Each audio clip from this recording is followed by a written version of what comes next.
સદગુરુ મહારાજની જય। સત્ય સનાતન ધર્મની જય। ભક્તિ કરે પણ ભેદ નો જાણે, ઘર ઘર માંગે ભીખ, માંગવું કરતા મરવું ભલું, એવી સદગુરુની શીખ। સર્વે સંતો મહંતો ભક્તો જ્ઞાની હંસો અને જિજ્ઞાસુ આત્માઓને વંદન સાથે જય ગુરુ મહારાજ। આજે આપણા ગુજરાતી ભાષાના આદિ કવિ અને ભક્ત કવિ એવા નરસિંહ મહેતાના એક ખૂબ જ જાણીતા એવા એક પ્રભાતી ભજનને મતિ અનુસાર સમજવાનો પ્રયત્ન કરવો છે। લગભગ ગુજરાતનો કોઈ એવો કલાકાર નહીં હોય કે આ ભજન પોતે પોતાના મુખે ગાયું ન હોય। આ ભજન સાંભળતા જ આમ રોમે રોમ ખીલી ઉઠે એવું મીઠું ને મધુરું આ ભજન છે। પણ હાસા સંતોએ જે ભજનો લખ્યા હોય એ માત્ર સાંભળીને આનંદ લેવા માટે નથી હોતા। એ ભજન સાંભળી સમજી એનું ચિંતન કરી અને જીવનમાં ઉતારવા માટે હોય, કારણ કે એમાં સંતોના જીવનનો નિચોડ આપ્યો હોય છે। નરસિંહ મહેતાને આપણે સૌ જાણીએ છીએ, એટલે એમના જીવન વિશે લાંબી વાત નથી કરવી, પણ એમને પરમાત્મા ઉપર કેટલો પ્રેમ હતો, કેટલો વિશ્વાસ હતો, એ ભાવનું આ ભજનમાં નિરૂપણ કર્યું છે। અને નરસિંહ મહેતા ક્યાં ઊભા રહીને આ વિશ્વાસની વાત કરે છે, તો કે ભૂખ, અપમાન, ગરીબી, અસ્વીકાર, તિરસ્કાર અને એકલતા જેવા પરિબળો વચ્ચે ઊભા રહી અને પોતાના જ મનને સમજાવે છે। એ ભગવાન સાથે સોદો નથી કરતા કે તું મને આટલું આપે તો હું તને માનું, આપણી જેમ નથી કરતા, પણ સંપૂર્ણ શરણાગતિના ભાવ સાથેની વાત છે। તમે જુઓ, તેમને સમાજે તજી દીધા, નાત બહાર કાઢ્યા, ભાઈ ભાભીએ તરસોડ્યા, પુત્ર મરણ પામ્યો, પત્નીનું મૃત્યુ થયું, ઘરમાં ખાવા અનાજ નથી, એવી પરિસ્થિતિમાં પરમાત્મા પર અખંડ વિશ્વાસ રાખી અને આ ભજન લખાયું છે। ભક્તિના પંથે ચાલનારા ભક્તો માટે તો આ ભજન છે ને દીવાદાંડી સમાન બની રહે છે। ભજનના શબ્દો છે, એ જીવાલા અખંડ રોજી હરિના હાથમાં।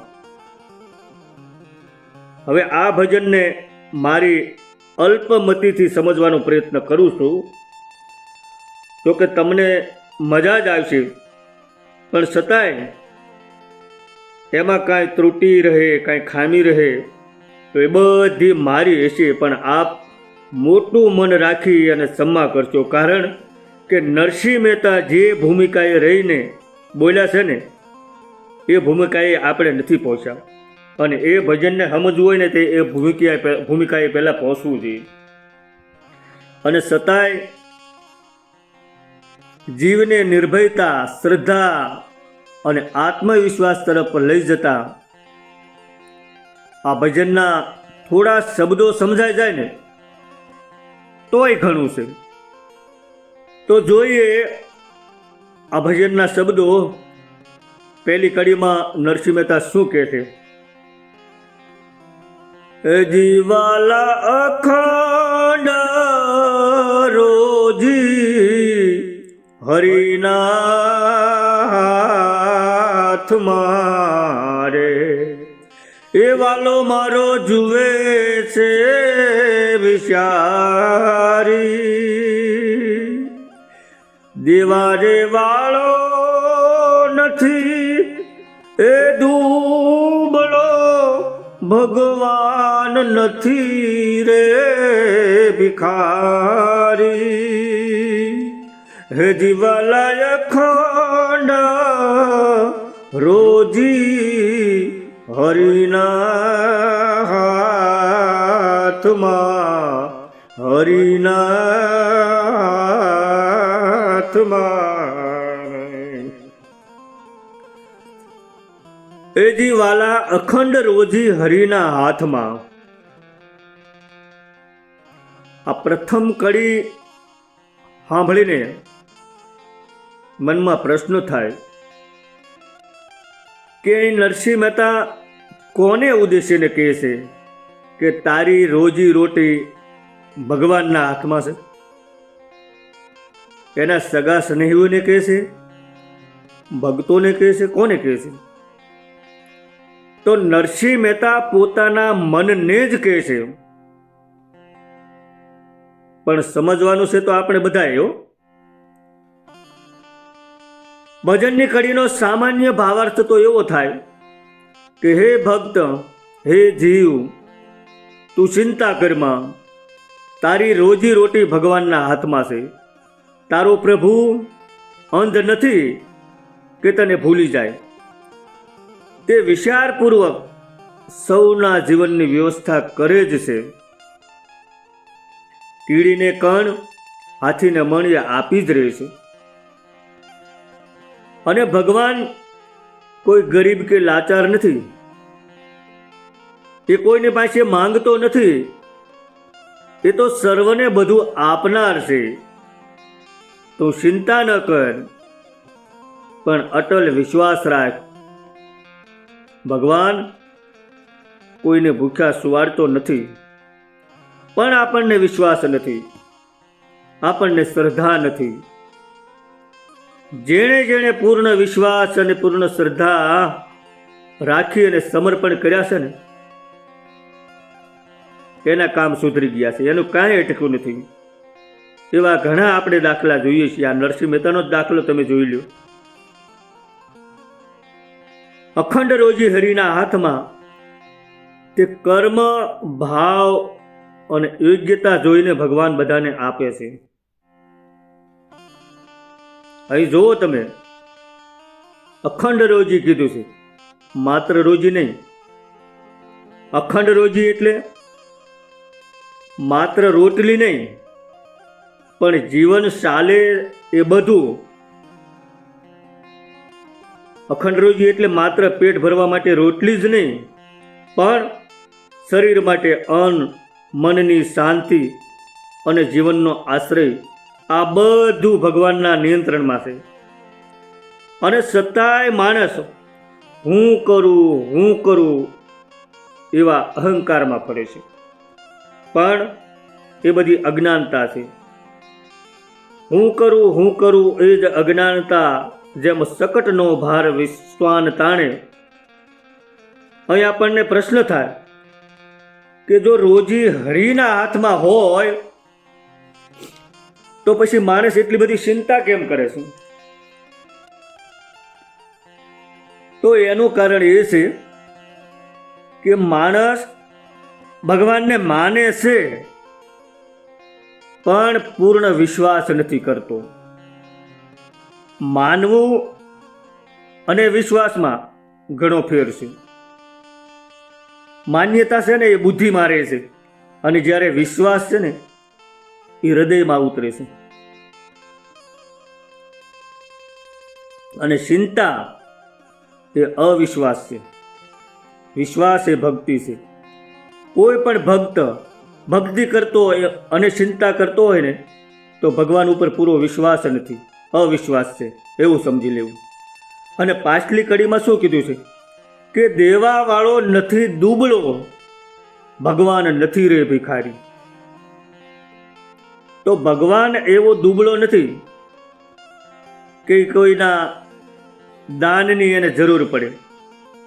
એવો ભિખારી નથી કે કોઈના દાન ઉપર એ જીવતો હોય.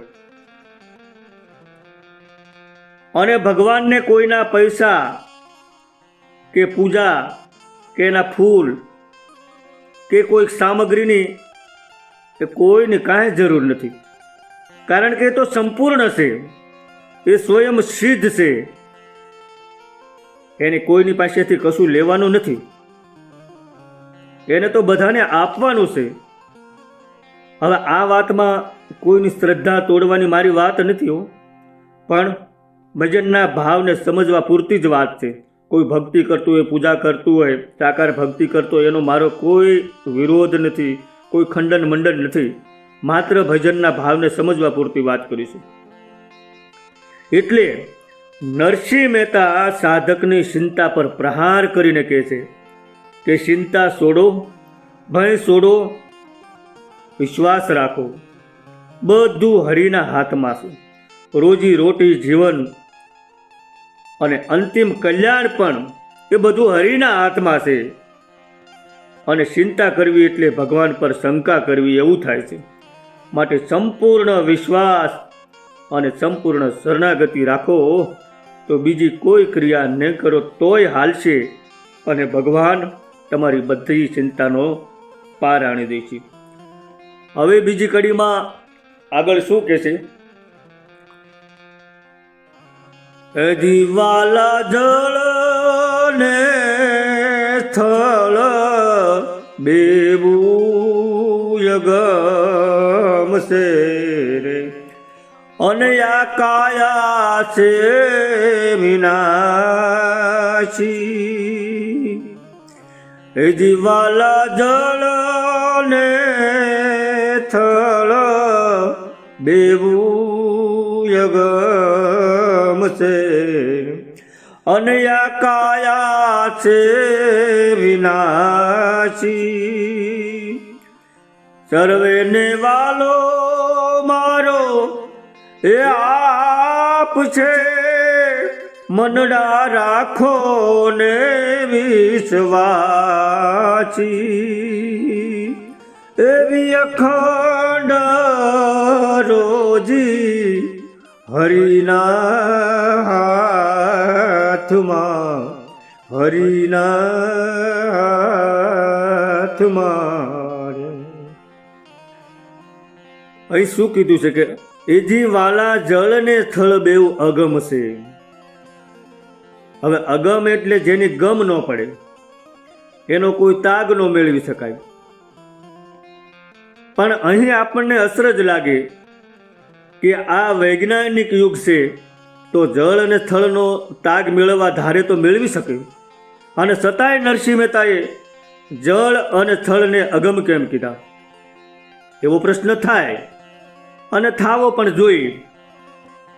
તો એનો જવાબ એ છે કે નરસિંહ મહેતાએ અહીં ભૂગોળની દ્રષ્ટિએ વાત નથી કરી. એનો અર્થ કાંઈક જુદો છે. જળ એટલે સંસારની સંસળતા, અને થળ એટલે દેહ અને સ્થિર દેખાતી વ્યવસ્થા. નરસિંહ મહેતા કહે છે કે સંસાર સમજવા જઈએ ને, અને આ દેહ સમજવા જઈએ ને, તો બંનેમાં ભ્રમ છે, અસ્થિરતા છે. એમાંથી કાંઈ પકડાતું નથી, એટલે બને અગમ છે. સંસારને સમજી ન શકો. કોબીના દડામાંથી કંઈક કાઢવા જઈએ ને, કોબીના દડાને તમે એક પછી એક પડને ઉખેલતા જાઓ તો એમાંથી કાંઈ નીકળે નહીં. આ દેહ અને આ સંસારનું પણ એવું જ છે. એટલે નરસિંહ મહેતાએ જળ અને થળને અગમ કીધા છે. ખરેખર તો પરમાત્મા અગમ છે, એની ગમ પડે એમ નથી. પણ અહીં તમે ઊંડાણથી વિચારો કે પરમાત્માથી દૂર લાગે ને, એ બધું મન માટે અગમ બને છે. જળ અને સ્થળ પરમાત્માથી અલગ દેખાય છે, એટલે જ અગમ લાગે છે. પણ જો દ્રષ્ટિ બદલાઈ જાય, જળમાં પણ હરિ અને થળમાં પણ હરિ એવી દ્રષ્ટિ થાય, ત્યારે પછી જળ અગમ નથી, થળ પણ અગમ નથી, અને પરમાત્મા પણ અગમ નથી. અગમ તો છે મનનું અજ્ઞાન. પણ જ્યાં સુધી ગુરુ દ્રષ્ટિ નથી મળતી, ત્યાં સુધી નરસિંહ મહેતા કહે છે કે આ સંસાર જળ જેવો છે, ઊંડો વહે તો છે, અસ્થિર ધરતી જેવો લાગે, પણ એ પણ સહેલો નથી. એટલે આ બંને માનવ માટે અગમ ગણાય છે. અને વચ્ચે જે કાયા છે એ તો નાશવંત છે, કાયમી નથી. એટલે પરમાત્મા પર વિશ્વાસ રાખવાનું નરસિંહ મહેતા કહે છે કે કાયાનો કાંઈ ભરોસો નહીં, ક્યારે પડી જશે. કારણ કે શરીર સ્થાયી નથી. જેને માટે આપણે ચિંતા કરીએ છીએ તે આધાર પોતે જ અસ્થિર છે. એટલે આશ્રય કે આધાર કાયા પર નહીં, પણ પરમાત્માની કૃપા પર રાખવું જોઈએ, એવું નરસિંહ મહેતા કહે છે. પાછલી કડીમાં કીધું કે સર્વેને વાલો મારો આપ છે, તમે મનડા રાખો ને વિશ્વાસી. ભગવાન કોઈને સરખામણી કે ગણતરી કરીને કે પસંદગી કરીને નથી આપતો. હાસો ખોટો, ઊંચ નીચ, અમીર ગરીબ, સ્ત્રી પુરુષ એવો કોઈ ભેદ નથી રાખતા. એ તો સૌને આપે છે. પરંતુ જેની જેટલું ઝીલવાની તૈયારી હોય ને એટલું મેળવી શકે છે. ભગવાન છૂટા હાથે આપે છે, પણ આપણી તૈયારી હોય ને એટલું મેળવી શકાય છે. જેનો જેવો વિશ્વાસ, જેની જેવી શ્રદ્ધા, એટલું પામી શકાય છે. નરસિંહ મહેતા કહે છે કે ભગવાન બદલાતા નથી, પણ આપણું મન બદલાય છે. મન જો વિશ્વાસી બની જાય ને તો બધી ચિંતા મટી જાય, બધો ડર અને ભય ઓગળી જાય અને જીવન હળવું ફૂલ થઈ જાય. માટે નરસિંહ મહેતા કહે છે કે પરમાત્મા પર વિશ્વાસ રાખો, બાકી બધું હરી સંભાળી લેશે. હવેની કડીમાં નરસિંહ મહેતા શું કહે છે? એ દિવાલા નવમાસ માનાયુદર વચાન, એતે દિવાલે જળથી જીવાયા. એ દિવાલા નવમાસ માનાયુદર વચા, એ દિવાલે જળથી જીવાડા. ઉદર વચાને હરી એ આપ તો આપે સુતાને જગાડી.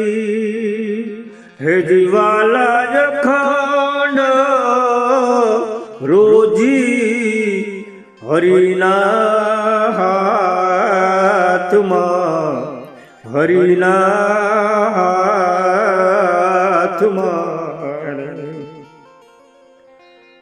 પ્રભાતિયાની આ ત્રીજી કડીમાં નરસિંહ મહેતાએ જન્મ પહેલાથી લઈ આજ સુધી ભગવાનની અદૃશ્ય કૃપા દર્શાવી છે અને વિશ્વાસ આપ્યો છે. અને કહેશે કે હે ભક્ત, તું જ્યારે માતાના ગર્ભમાં 9 મહિના રહ્યો ત્યારે તને કોણ જીવતો રાખતો હતું? ત્યારે તો તું હાવ અસહાય હતો. તું કાંઈ માંગી શકતો નહીં, તું કંઈ કરી શકતો નહીં. અને ત્યાં પણ તને પ્રભુએ તને જળથી, રસથી, શક્તિથી તને જીવાડ્યો હતો. જ્યારે તું જન્મો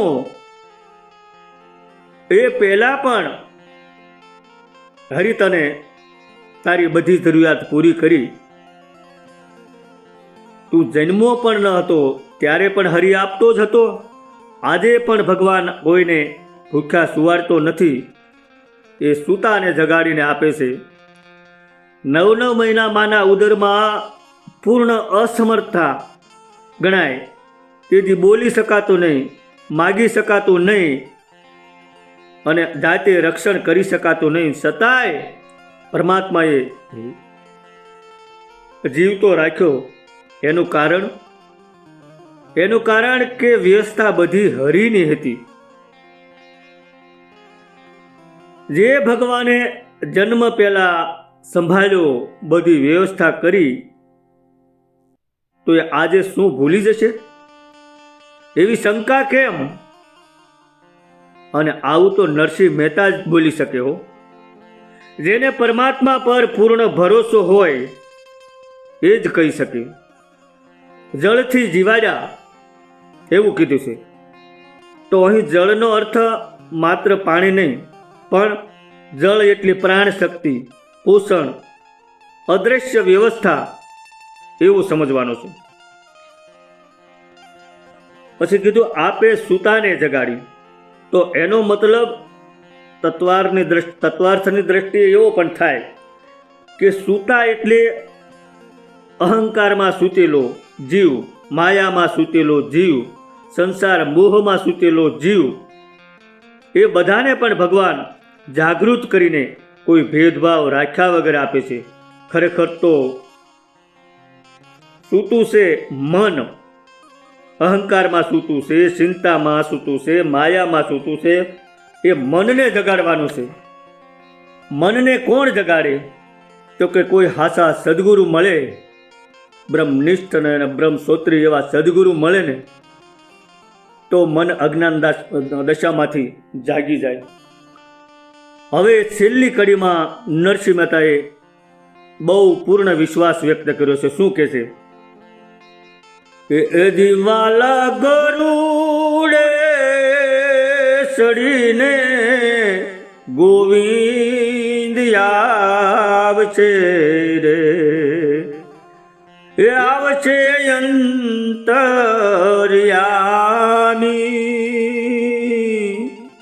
હે દિવાલા ગરુડે ચડીને ગોવિંદ આવશે રે, એ આવશે અંતર્યામી.